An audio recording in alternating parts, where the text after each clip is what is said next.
Acredita-se que a peste negra matou mais de um terço da população da Europa entre 1348 e 1353.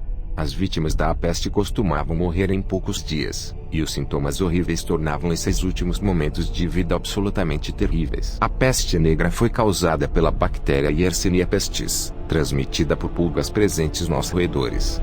Ao morrer as ratas infectadas, as pulgas começaram a procurar novos hospedeiros, e assim logo começaram a infectar aos seres humanos.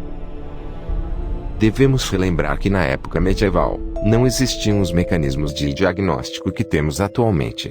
Na época, tomar banho todos os dias não era comum. A falta de higiene também ajudou a propagar a doença. A peste negra se podia apresentar em 3 formas: peste bubônica, quando infecta os gânglios linfáticos; peste pneumônica, quando infecta os pulmões; peste septicêmica, quando vira uma infecção do sangue. A peste bubônica se aloja nos vasos do sistema linfático, onde se multiplica e debilita o sistema imune. A infecção causa inchaço dos gânglios, febre alta, dor e vômitos. Se não for tratada rapidamente com antibióticos, pode ser fatal. Na ausência de tratamento, como acontecia na época medieval, a peste bubônica tem mortalidade de 40% a 60%. Em algumas cidades, a peste negra chegou a ter taxas de mortalidade de quase 80%. A peste pulmonar é a forma mais virulenta da peste, e é muito perigosa, já que pode se espalhar pela tosse ou espirro entre as pessoas. O período de incubação é de apenas 24 horas. Na ausência de diagnóstico e tratamento precoce, esta forma da peste negra é fatal e muito contagiosa. A peste septicêmica ocorre quando as bactérias da infecção se multiplicam na corrente sanguínea. Alguns dos sintomas são sangramento pela boca, a nariz, o reto ou sob a pele. Também é comum o escurecimento e morte de tecido nas extremidades, comumente os dedos das mãos, os pés e o nariz. Esta forma da peste negra é 100% fatal. Geralmente o paciente evolui para um choque séptico, insuficiência respiratória e finalmente a morte. A doença era altamente contagiosa, já que das formas de contágio podia ser por contato ou por via aérea. Assim, uma pessoa infectada podia facilmente transmitir por via respiratória ou por suas roupas a doença para outros. A peste negra atuava de maneira fulminante, e a pessoa que a contraía falecia em questão de dias. Na Crimeia existia uma colônia genovesa, Cafa, de onde os habitantes fugiram de barco, quando os mongóis chegaram. Naquela fuga levaram consigo a peste, que chegou ao porto da cidade italiana em 1347. Alguns navios chegaram às costas italianas levando apenas cadáveres. Da Itália, expandiu-se com velocidade surpreendente para o resto da Europa. A peste negra chegou ao continente sem nenhum aviso, espalhando pânico e deixando um rastro de morte. De acordo com os relatos da época, as famílias se esquivavam, evitavam qualquer abraço ou contato entre eles. Se estima que morreu entre 30% e 50% da população de Europa. Só seria no século XIX, quando o prestigioso pesquisador francês Louis Pasteur descobriria que algumas bactérias podiam destruir a bactéria do antrax.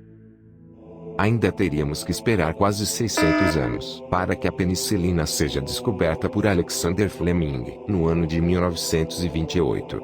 Sem antibióticos, na época medieval apelariam para tratamentos, digamos que eram um pouco convencionais e nada efetivos. Como o número de mortes era muito alto, a solução encontrada foi de contratar médicos de segunda categoria, que na maioria dos casos eram jovens doutores sem experiência e não possuíam treinamento médico apropriado. Na época se aplicaram tratamentos de caráter duvidoso e, muitas vezes, perigosos. Devido ao desespero e ao elevado número de mortes, apareceram uma série de remédios caseiros malucos. Alguns deles são quase tão horríveis quanto a própria doença. Aqui estão alguns dos piores conselhos ou curas que as vítimas da peste teriam recebido em seus leitos de convalescença. Para aqueles que acreditavam nos humores gregos, havia uma variedade de curas disponíveis. Deixar sangrar. Sangrar deliberadamente uma veia era uma forma de reduzir o sangue quente. Se você tivesse dinheiro, poderia usar sanguessugas para fazer todo o trabalho árduo por você.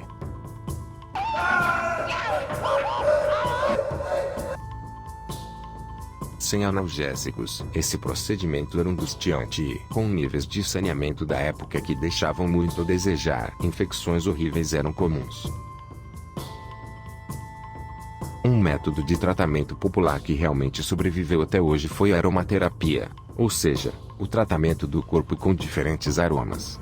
Durante a peste negra, as pessoas foram instruídas a carregar flores doces e perfumadas com elas onde quer que fossem. Se não conseguissem flores, eles deveriam trazer pacotes de ervas. Foi nessa época que os perfumistas franceses se tornaram populares entre a classe alta.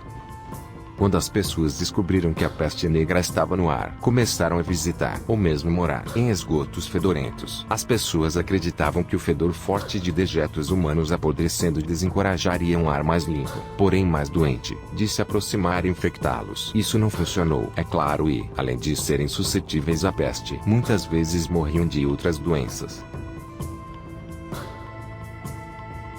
A urina gozava de boa reputação na Europa medieval, e esse era um caso em que a oferta atendia à demanda. As vítimas da peste negra costumavam se banhar na urina várias vezes ao dia para tentar aliviar os sintomas da peste.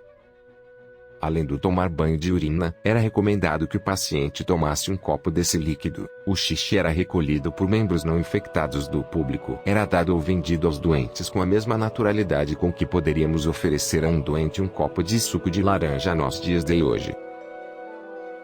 Alguns levaram o tratamento sangramento um pouco mais longe, cortando as feridas e espalhando-as com uma mistura de resinas de árvores, raízes de flores e fezes humanas. Em seguida, as feridas eram enfaixadas com força para manter a mistura dentro. Este tratamento causava a morte do paciente por septicemia ou choque tóxico. Outra cura era o pó de esmeralda triturado. As gemas eram esmagadas até um pó fino em um pilão, então misturadas com um líquido. Outras pedras preciosas, como rubis ou pérolas, também poderiam ser usadas para fazer a bebida.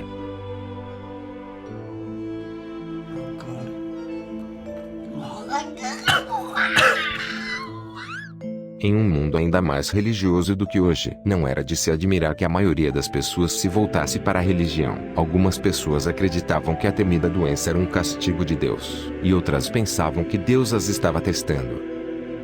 Os flagelantes foram às ruas e açoitaram a si mesmos, enquanto clamavam pela misericórdia de Deus. Participantes infectados à peste espalharam a doença entre os presentes.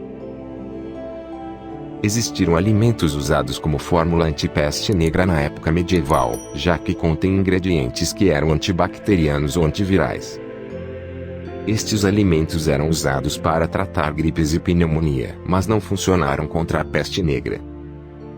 Existia uma receita espanhola do século XV que afirmava curar a peste bubônica utilizando o rábano picante cristalizado.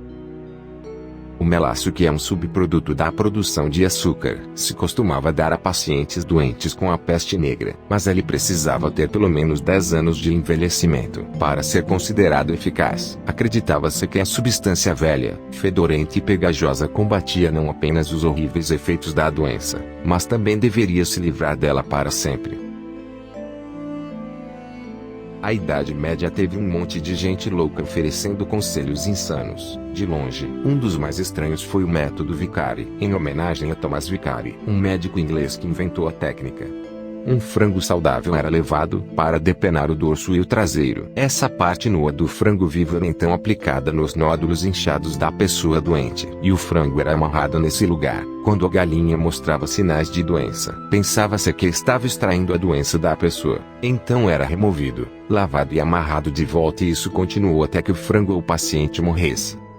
Atualmente o mundo está enfrentando uma nova pandemia, o coronavírus. Muitos temos feito grandes sacrifícios nos afastando de nossos seres queridos. Mas a diferença da era medieval quando chegou a peste negra. Agora o ser humano tem muitas ferramentas para enfrentar esta nova ameaça.